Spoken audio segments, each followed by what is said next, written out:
Okay beta, in previous video we have discussed about what is chemical bond or chemical force and why do atoms form chemical bonds. Now we are going to discuss about chemical bonds.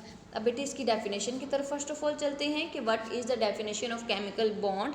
बेटे a chemical bond is defined as a force of attraction between atoms that holds them together in a substance.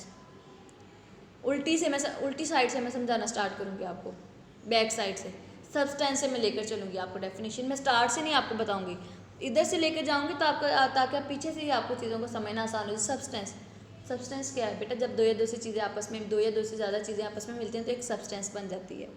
ठीक है, आप लोगों ने chapter number 1 के अंदर basic definitions के अंदर सब्सटेंस की डेफिनेशन पढ़ ली थी.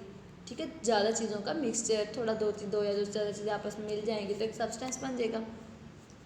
एक सब्सटेंस की फॉर्म में रहना है. सब्सटेंस की फॉर्म में मैंने कहा कि दो से ज़्यादा एटम्स आपस में मिलेंगे तो सब्सटेंस बनाएंगे. जब दो या दो से ज़्यादा एटम्स से मिलना है तो उनको जब मिलने लगेंगे तो मिलने के लिए भी तो कोई ख़ास चीज़ होगी ना उनके दरमियान, जिसने उनको आपस में जोड़ना है, जिसने उसको आपस में क्या करना है, ज्वाइन करना है ताकि वो सब्सटेंस बन जाए.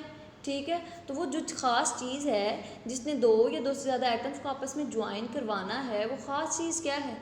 That is something like force. वो क्या होगी? फोर्स होगी, कोई ऐसी चीज़ होगी, कोई ताकत, कोई एनर्जी होगी ना.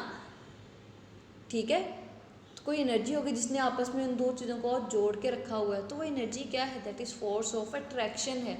अब अट्रैक्शन और रिपल्शन तो आप लोग पढ़ चुके हैं. दो अपोजिट चार्जेस क्या होंगे? अट्रैक्शन. दो सिमिलर चार्जेस रिपल्शन. अब यहाँ पे बात हो रही फोर्स ऑफ अट्रैक्शन की, यानी उनके दरमियान एक फोर्स, एक कशिश की फोर्स, एक अट्रैक्शन जो है वो इनके दरमियान डेवलप हो जाती है और उसकी वजह से क्या हो जाता है, वो एटम्स मिलकर एक सब्सटेंस बना देते हैं. अब हम स्टार्ट से चलते हैं कि the force of attraction between atoms के दरमियान जो फोर्स ऑफ अट्रैक्शन है वो क्या करती है? उनको आपस में होल्ड करके रखती है, जोड़ के रखती है, गाढ़े रखती है. ठीक है, और वो क्या बना देते हैं जी? सब्सटेंस बना देते हैं. और इसको हम पूरी डेफिनेशन को क्या कहते हैं? केमिकल बॉन्ड कहते हैं. समझ आ गई मेरी बात? ओके, नेक्स्ट चलते हैं. In other words, during bond formation, जब बॉन्ड बनता है, there is some force which holds them the atoms together. वहाँ पे कोई फोर्सेस होती हैं जो उनको एटम्स को आपस में ज्वाइन करके रखते हैं. वो फोर्सेस क्या होती हैं हम उसको आगे डिस्कस करेंगे इंशाल्लाह. पहले चलते हैं ऑक्टेट की तरफ, जो कि मैंने आपको प्रीवियस वीडियो के अंदर बताया था कि वैलेंस शेल में अपने 8 इलेक्ट्रॉन्स कंप्लीट करना किसी भी एटम का, वो उसका ऑक्टेट कहलाता है. कि the attaining of electrons configuration in the outermost shell either by sharing or by losing or by gaining. यही हमने बेटा ऊपर अगर आप देखें इन 3 पॉइंट्स के अंदर हमने ये देखा था ना, तो ये लिखा हुआ है, ये वाली डेफिनेशन देखें, ये जो यहाँ पे लिखी हुई है ये वाली लाइन, 2 लाइन्स. ठीक है, कि the attaining of electrons configuration in the outermost shell इधर बाय क्या होगा? 3 वेज है, या तो गेनिंग या शेयरिंग या लूजिंग.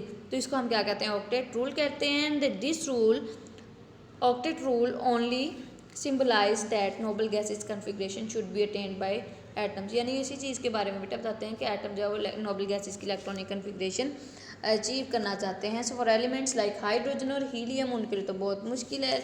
ठीक है, वो क्या करते हैं क्योंकि उनके पास होता ही जो है वो 1 और 2 इलेक्ट्रॉन है, सो वो डुप्लेट कंप्लीट करते हैं, जैसे कि मैंने आपको पहले बताया. So it plays a significant role in understanding the formation of chemical bond between atoms. If the bond formation is between ions, अगर तो ions के दरमियान है, so it is due to the electrostatic force of attraction between them. Obviously ions है, ions क्या होंगे? opposite charges होंगे, एक पॉजिटिव होगा, एक नेगेटिव होगा, एक कैटाइन होगा, दूसरा एनाइन होगा. ठीक है, तो बेटे अगर चार्जेस हैं तो वो आपको पता है हमेशा ऑपोजिट चार्जेस पॉजिटिव नेगेटिव को हमेशा क्या करता है? अट्रैक्ट करता है. तो आयंस के दरमियान वजह से भी बन जाता है बॉन्ड. उसका नाम क्या देते हैं वो हम इंशाल्लाह नेक्स्ट डिस्कस करेंगे. ठीक है, सो but if bond formation is between similar atoms, अगर तो नेगेटिव ने नेगेटिव के साथ जुड़ना है और पॉजिटिव ने पॉजिटिव के साथ जुड़ना है तो क्या होगा? यहाँ सोचने वाली बात आ गई ना. कि बेटे हमें चले ये तो हमें समझ आती है कि अगर पॉजिटिव ने नेगेटिव के साथ जुड़ना है तो हमें पता है ऑपोजिट चीज़ें तो अट्रैक्ट करती हैं. ठीक है, तो वहाँ पे तो अट्रैक्शन हो जाएगी. बट दो सिमिलर्स के दरमियान तो रिपल्शन होती है. जब रिपल्शन होगी तो वो तो एक दूसरे के करीब करीब ही नहीं आएंगे, वो तो एक दूसरे से दूर दूर भागेंगे। जब एक दूसरे के करीब करीब ही नहीं आएंगे तो बेटे बॉन्ड कैसे बनेगा वहाँ पे, सोचने की बात आ गई ना। चलें अब इस चीज़ को देखते हैं कैसे बॉन्ड बनेगा। So but if the bond formation is between similar atoms और between the atoms that have the comparable electronegativities then the chemical bond formation is by sharing of electrons. फिर क्या होगा, बॉन्ड तो बनेगा बट बॉन्ड बनेगा कैसे, electrons की sharing से। सो बाय शेयरिंग ऑफ इलेक्ट्रॉन्स क्या होगा, आपका बॉन्ड बन जाएगा। So this sharing of electrons ये क्या हो सकती है, म्यूचुअल भी हो सकती है कि दोनों एटम्स एक दूसरे के साथ शेयर कर सकते हैं। ऐसा भी पॉसिबल है कि जस्ट एक शेयर कर रहा हो दूसरा शेयर ना कर रहा हो। तो जब दोनों शेयर कर रहे होंगे, इसकी भी आगे हमारे पास एक जो है वो पूरा टॉपिक है, उसको हम एक केमिकल बॉन्ड के एक टाइप में आ जाता है, ठीक है। और जिसमें हमारे पास क्या है, जस्ट एक शेयर कर रहा है दूसरा शेयर नहीं कर रहा, तो ये भी हमारे पास केमिकल बॉन्ड की एक टाइप में से आ जाता है। इंशाल्लाह इसको हम आगे डिस्कस करेंगे। सो यहाँ पर देखते हैं जी, when two approaching atoms come closer, जब दो अप्रोचिंग एटम्स एक दूसरे के करीब आते हैं तो जो द अट्रैक्टिव फोर्सेस भी होती हैं as well as repulsive forces भी होती हैं वहाँ पे, ठीक है।